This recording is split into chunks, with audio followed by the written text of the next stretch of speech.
नमस्कार, जय हिंद. सर्व विद्यार्थी मित्रांचं स्वागत आहे आपल्या sticker Marathi SSC and railway exam या यूट्यूब चॅनलवर.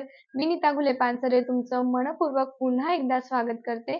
आज आपण शिकणार आहोत रासायनिक अभिक्रिया. सीजीएलचे जे पेपर तुमचे झाले त्या पेपरमध्ये त्या एक्झाममध्ये तुम्हाला सामान्य विज्ञानाचे रासायनिक अभिक्रियेवरती सुद्धा प्रश्न विचारले गेलेले आहेत. ठीक आहे. आणि पुढे जे पेपर होणार आहे त्यांच्यासाठी सुद्धा हे प्रश्न विचारले जाणार आहेत. बघा आता तुमच्या एस-एस-सीच्या भरपूर भरती निघाली. एस-एस-सी जीडीची खूप मोठी वॅकन्सी आहे जी की 40,000 ची आहे, जी तुम्हाला पूर्ण डिटेल आपल्या व्हिडिओ बघितला असेल तर माहिती पडलीच असेल आहे ना. डिटेलमध्ये सगळं दिलेलं आहे मी, त्यामध्ये तुम्ही बघू शकतात. मग त्याच्यातून तुम्हाला एस-एस-सी सीजीएल ही ग्रॅज्युएट लेव्हलची एक्झाम आहे. मग त्याच्यामधून आलेले काही क्वेश्चन किंवा एमटीएसचा तुम्ही अभ्यास करत असाल तोच अभ्यास तुम्हाला एस-एस-सी जीडीला कामात येणार आहे. तर क्वेश्चन सिलेबस सारखेच आहे, फक्त तुमची लेवल जी आहे ती कमी जास्त आहे. सो तुम्ही जर याचा अभ्यास केला तर तुम्हाला दुसऱ्या कुठल्याही एस-एस-सीच्या भरतीला उपयोगात येणार आहे. म्हणून व्हिडिओला शेवटपर्यंत बघायचं आहे. आजचा चॅप्टर आपला टॉपिक असणार आहे रासायनिक अभिक्रिया. ठीक आहे. तर रासायनिक अभिक्रिया काय आहे तर काही रिएक्शन आहे. ठीक आहे. तर ह्या रिएक्शन मध्ये काही प्रकारचे उत्प्रेरके आपल्याला लागत असतात. उत्प्रेरके म्हणजे काय की कुठल्याही रिएक्शनच्या रेट वाढवण्यासाठी लागतात. मग ते उत्प्रेरके काय असतात, कधी यूज केले जातात, या सगळ्या आणि रासायनिक अभिक्रियांचे प्रकार असतात. तर त्या प्रकारांवरती प्रश्न विचारले जातात. तर ते प्रकार म्हणजे काय हे सगळं आपण आजच्या व्हिडिओमध्ये बघणार आहोत, शिकणार आहोत. ठीक आहे. तर सुरुवात करूया आजचा टॉपिकला. ठीक आहे. प्रस्तावना बघा काय दिलेलं आहे की आपणास माहिती आहे की काही संयुगे बनताना काही संयुगे जर आपल्याला बनवायचे असेल तर त्यावेळेस काय होणार आहे बघा. का आपणास माहिती आहे की काही संयुगे बनवताना किंवा संयुगांना वेगळे करताना रासायनिक अभिक्रिया घडतात. ठीक आहे, घडतात. या बाबतीत काही नियम व अभिक्रियांचे प्रकार आपण पाहूया. ठीक आहे. आता रासायनिक अभिक्रियांचे काही नियम आहेत. ठीक आहे. त्या नियमानुसार त्या अभिक्रिया घडतात आणि त्याच्यानुसार उत्प्रेरके त्याच्यामध्ये टाकले जातात, जे की आपण आता इथे बघणार आहोत. ठीक आहे. तर बघा सगळ्यात पहिलं आहे काही महत्वाच्या संज्ञा. तर महत्वाच्या संज्ञांमध्ये आपण बघणार आहोत अभिक्रियाकारके. काय बघणार आहोत? अभिक्रियाकारके म्हणजे रिएक्टंट. ठीक आहे. काय बघणार आहोत की काही अभिक्रियाकारके. तर अभिक्रियाकारके काय आहेत बघा. अभिक्रिया घडताना ज्या पदार्थांमध्ये रासायनिक बदल घडून येतो, अभिक्रिया घडत आहे तर त्याच्यामध्ये जर काही रासायनिक बदल घडून येतो आहे, ठीक आहे, त्यांना आपण अभिक्रियाकारके असे म्हणतो. खालील समीकरणात तांबे व ऑक्सिजन काय सांगितलं आहे अभिक्रियाकारक आहेत. काय सांगितलेलं आहे इथे दिलंय तुम्हाला तांबे, इथे दिलेला ऑक्सिजन दिले. 2Cu म्हणजे काय दिले तुम्हाला तांब दिले, कॉपर दिलेले, समोर दिले ऑक्सिजन. मग त्याच्यानंतर काय बनला एक वेगळा त्यांचा प्रोडक्ट तयार झाला. काय तयार झाला? एक वेगळा प्रोडक्ट तयार झाला. पण ह्या दोघांमध्ये काय झालं केमिकल चेंजेस झाले. हे दोघं एकत्र येऊन त्यांनी एक प्रोडक्ट तयार केलेलं आहे. म्हणजे या दोघांमध्ये काय झालं चेंजेस झाले. म्हणून त्यांना आपण काय म्हणणार अभिक्रियाकारके म्हणणार. ठीक आहे. कळलं? अभिक्रियाकारके ही रासायनिक अभिक्रियांमधली सगळ्यात मोठी आणि इम्पॉर्टंट गोष्ट आहे. जोपर्यंत तुमच्याकडे कुठलाही प्रोडक्ट नाहीये, ठीक आहे, कोणतेही संयुग नाहीये की ज्याला तुम्ही मिक्स करून एखादं प्रोडक्ट बनवणार आहात, तोपर्यंत ती अभिक्रिया होणारच नाही. म्हणून रासायनिक अभिक्रिया होण्यासाठी आपल्याकडे पहिले तर काय पाहिजे एक प्रोडक्ट पाहिजे, एक संयुग पाहिजे. ठीक आहे. त्याच्यापासून आपण दुसरं प्रोडक्ट तयार करू शकतो. हे कळलं? अभिक्रियाकारके रिएक्टंट काय आहे की अभिक्रिया घडताना ज्या पदार्थांमध्ये रासायनिक बदल घडून येतात त्यांना आपण अभिक्रियाकारके असे म्हणतो. ठीक आहे. मग याच्यामध्ये तांबे आणि ऑक्सिजन मिळून काय तयार झाला एक वेगळा प्रोडक्ट तयार झाला. आता आपण बघणार आहोत दुसरं म्हणजे उत्पादित. काय बघणार आहोत? उत्पादित, ज्याला आपण काय बोलतो प्रोडक्ट. उत्पादितेला काय बोलतो आपण प्रोडक्ट बोलतो. बरोबर. आता रासायनिक अभिक्रियेमध्ये प्रोडक्ट काय आहे जसं की यांचं काय प्रोडक्ट बनलं बघा इथे. ठीक आहे. काय बनलं कॉपर ऑक्साईड बनलं ना, प्रोडक्ट बनलेलं आहे. ठीक आहे. कॉपर आणि ऑक्सिजन मिळून काय बनलं यांचं एक प्रोडक्ट बनलं. तेच काय त्यालाच आपण काय म्हणतो उत्पादित म्हणतो. बरोबर. मग रासायनिक अभिक्रियेत अभिक्रियाकारकात बदल घडून जो नवीन पदार्थ तयार झाला, ठीक आहे, न्यू जे फॉर्म झालेला आहे त्याला आपण काय म्हटलं उत्पादित म्हटलं. म्हणजे त्याला काय म्हटलं आपण प्रोडक्ट असे म्हटलं. मग खालील समीकरणात काय सांगितलं कॉपर ऑक्साईड हे उत्पादित आहे. काय सांगितलेलं आहे कॉपर ऑक्साईड काय आहे उत्पादित आहे. काय आहे उत्पादित. बघा कॉपर ऑक्साईड त्याच्यामध्ये बनलेलं होतं जसं मी तुम्हाला दाखवलं, कॉपर आणि ऑक्सिजन मिळून कॉपर ऑक्साईड बनलं. तर हे काय झालं याच्यामधलं उत्पादित झालं. म्हणजे काहीतरी गोष्ट आपल्याला दोन संयुगांना एकत्र करून काहीतरी गोष्ट भेटली, त्याला आपण काय म्हटलं मग उत्पादित म्हटलं. ठीक आहे, कळलं. नंतर आपण बघणार आहोत तिसरं संज्ञा म्हणजे उत्प्रेरक. काय बघणार आहोत? उत्प्रेरक म्हणजे कॅटॅलिस्ट. काय म्हटलं जातं त्याला? कॅटॅलिस्ट म्हटलं जातं. मग कॅटॅलिस्ट काय आहे?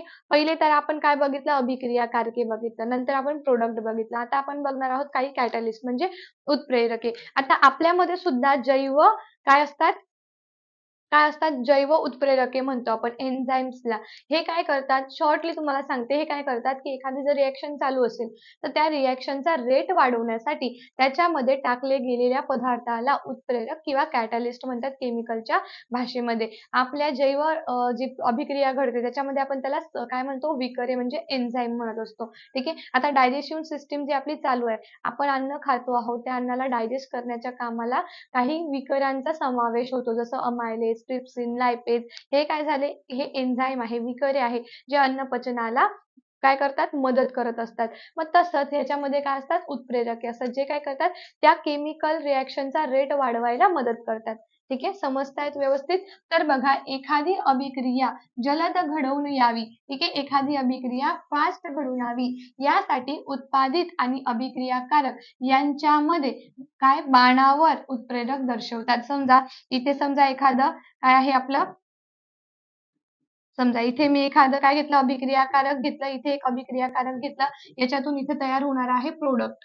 ठीक आहे, इथे काय तयार होणार आहे? प्रोडक्ट. पण आता ही अभिक्रिया जलद गतीने व्हावी म्हणून इथे याच्यामध्ये काय टाकलं गेलं? इथे टाकलं गेलं काय? एन्झाईम, ज्याला आपण एन्झाईम बोलतो, केमिकल भाषेमध्ये त्याला उत्प्रेरक बोलतात, कॅटॅलिस्ट बोलतात. मग ते कशाने दाखवतात? बघा, ते असं करून असं इकडे बाणाने दाखवलेलं असतं, म्हणजे काय टाकलेलं आहे याच्यामध्ये? कुठलं तरी उत्प्रेरक टाकलेलं आहे. मग उत्प्रेरकामुळे अभिक्रियाकारकाला अभिक्रिया होण्यासाठी जी ऊर्जा लागते, म्हणजे जी एनर्जी लागते, energy of activation of reaction, ती कमी केली जाते. ठीक आहे, समजतं आहे? उत्प्रेरक समजला, अभिक्रियाकारक, उत्प्रेरक आणि काय बघितलं आपण? प्रोडक्ट बघितलेलं आहे, उत्पादित बघितलं. आता त्याच्यातला महत्वाचा मुद्दा म्हणजे चौथा नंबरचा कुठला असणार आहे? तर तो आहे रासायनिक अभिक्रियेचा प्रकार. ठीक आहे, काय आहे? रासायनिक अभिक्रियेचा प्रकार. तर बघा, आता रासायनिक अभिक्रिया करताना सगळ्यात महत्वाच्या गोष्टी काय बघितल्या आपण आज? तर सगळ्यात महत्वाच्या गोष्टींमध्ये बघितलं आपण अभिक्रियाकारके. दुसरं काय बघितलं आपण? अभिक्रियाकारकांना काय म्हणतो आपण? अभिक्रिया जी घडत असताना ज्याच्यामध्ये रासायनिक बदल घडून आले त्यांना अभिक्रियाकारके म्हटलं.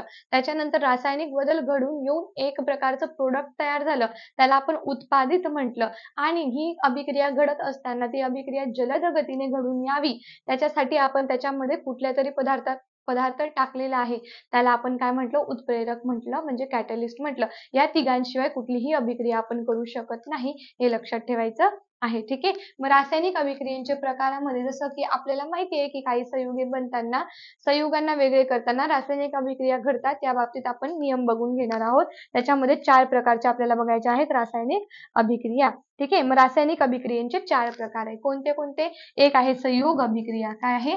संयोग अभिक्रिया. दुसरी काय आहे? अपघटन अभिक्रिया. ठीक आहे, ही काय आहे? ही आहे संयोग अभिक्रिया. ही काय आहे? अपघटन अभिक्रिया. ठीक आहे, संयोग अभिक्रियेमध्ये काय होणार आहे? आज आपण फक्त अभिक्रियांचे नाव व काय काय लागणाऱ्या गोष्टी त्या बघणार आहोत. पुढच्या भागामध्ये याच लेक्चरच्या दुसऱ्या पार्टमध्ये आपण या प्रत्येक अभिक्रिया डिटेलमध्ये विथ एक्झाम्पल शिकणार आहोत. ठीक आहे, मग पहिली अभिक्रिया आहे संयोग अभिक्रिया. संयोग म्हणजे काय? की दोन गोष्टींना एकत्र करून एक प्रोडक्ट तयार झालं, म्हणजे काय झाला? या दोन गोष्टींचा संयोग झालेला आहे, जी संयोग अभिक्रिया आपल्याला दाखवते. नंतर आहे अपघटन अभिक्रिया. म्हणजे काय? अपघटन म्हणजे एकच संयुग आहे, एकच मोठं काहीतरी पदार्थ आहे, त्याची रचना आहे, त्याला काय केलं? विभागलं, त्याला विभागून दोन वेगवेगळे प्रोडक्ट तयार झाले, ती म्हणजे अपघटन अभिक्रिया झाली. काय झाली? ती अपघटन अभिक्रिया झाली. ठीक आहे, मग तिसरी काय असणार आहे? तर तिसरी आहे विस्थापन. विस्थापन अभिक्रिया. मग विस्थापन अभिक्रियेमध्ये काय झालं की इथे एक स्ट्रॉंग काय आहे? एखादा पदार्थ आहे किंवा एखादा केमिकल आहे, पण आता ह्याची रिएक्शन होण्यासाठी किंवा ह्याच्यामध्ये काय केलं जाणार? बघा, इथे ए प्लस बी नी ए बी तयार झालेला आहे. मग विस्थापन करताना काय होतं माहिती का? हा जो ए बी तयार झालेला आहे, तर ह्याच्यापैकी ए जो आहे हा काय आहे? जास्त पॉवरफुल आहे बी पेक्षा. मग तो काय करेल? या बी ला काढून टाकेल.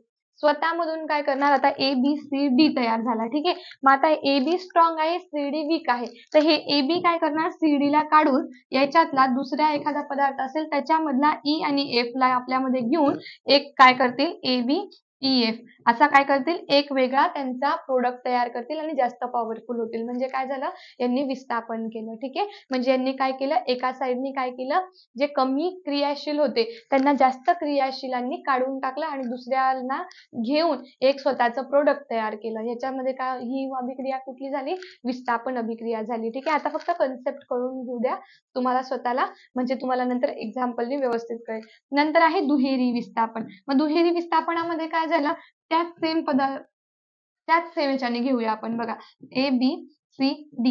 ठीक आहे. आता हे 4 झाले. तर आता काय झालं, इथे एकदा विस्थापन झालं होतं, आता इकडे दोनदा विस्थापन होणार आहे, दुहेरी विस्थापन होणार. म्हणजे आता इथे काय झालं, ए ला पण काढलं गेलं आणि डी ला पण काढलं गेलं. बी सी जास्त स्ट्रॉंग होता, दोघं साईडने विस्थापन घडून आलं. दोन प्रोडक्टला काढून दुसरे दोन प्रोडक्ट काय केले, यांनी स्वतःमध्ये घेतले. मग इथे काय तयार झाला, ई बी सी आणि डीच्या जागी काय तयार झाला, एफ. मग ई बी सी एफ हा एक प्रोडक्ट यांचा तयार झाला. म्हणजे इथे दुहेरी विस्थापन अभिक्रिया झाली. मग अभिक्रियांचे काय आहे, 4 प्रकार. कोणते प्रकार बघितले, एक संयोग अभिक्रिया, दुसरी अपघटन अभिक्रिया, तिसरी होती विस्थापन अभिक्रिया आणि चौथी आहे दुहेरी विस्थापन अभिक्रिया. ठीक आहे. तर आजच्या भागामध्ये आपण काय शिकलो, लक्षात ठेवायचंय, रासायनिक अभिक्रिया व त्याच्या प्रकाराला आपण सुरुवात केलेली आहे. तर पहिल्या भागामध्ये आपण शिकलेलो आहोत की अभिक्रिया करत असताना कोणत्या गोष्टी महत्वाच्या आहेत, तर 3 गोष्टी महत्वाच्या आहेत. त्याच्यामध्ये पहिला समावेश होतो तर तो होतो अभिक्रिया कारकांचा. अभिक्रिया कारकांशिवाय कुठलीही अभिक्रिया होत नाही. दुसरं म्हणजे प्रोडक्ट. अभिक्रिया कारक जे आहेत त्यांना एकत्रित करून रासायनिक बदल घडून त्यांचं एक प्रोडक्ट तयार होतं, त्याला आपण उत्पादित म्हणजे प्रोडक्ट म्हणतो. आणि तिसरं म्हणजे काय, उत्प्रेरक शिकलो. उत्प्रेरक म्हणजे काय, एन्झाईम. जसं आपल्या शरीरामध्ये एन्झाईम्स असतात तसेच काय आहेत, उत्प्रेरक आहे. म्हणजे कुठल्याही रिएक्शनचा रेट वाढवण्यासाठी जे त्याच्यात टाकलं जातं ते असतात उत्प्रेरक आहे. ठीक आहे. मग त्याच्यानंतर आपण सुरुवात केली रासायनिक अभिक्रियेची. तर रासायनिक अभिक्रियेचे 4 प्रकार आहेत. तर त्याच्यापैकी जे 4 प्रकार आहे ते आपण इथे बघितले. ठीक आहे. कोणते कोणते, संयोग अभिक्रिया, अपघटन अभिक्रिया, विस्थापन आणि दुहेरी विस्थापन. तर आजच्या लेक्चरमध्ये इतकंच. तर रासायनिक अभिक्रियेला आपण सुरुवात केलेली आहे. आजचा पहिला भाग होता. असेच नवीन नवीन व्हिडिओ बघण्यासाठी टिक्कर मराठी SSC आणि रेल्वे एक्झाम चॅनलला सबस्क्राईब करायचं आहे. तुम्ही नवीन असाल, ठीक आहे, तर व्हिडिओला लाईक करून घ्यायचा आहे, जास्तीत जास्त लोकांपर्यंत व्हिडिओला शेअर करायचं आहे. आपलं टिक्कर मराठीचं ऍप सुद्धा आहे, ऍपला सुद्धा डाउनलोड करायचं आहे. भेटूया पुन्हा दुसऱ्या भागासोबत. तोपर्यंत bye bye, take care, wish you all the best. जय हिंद. Thank you.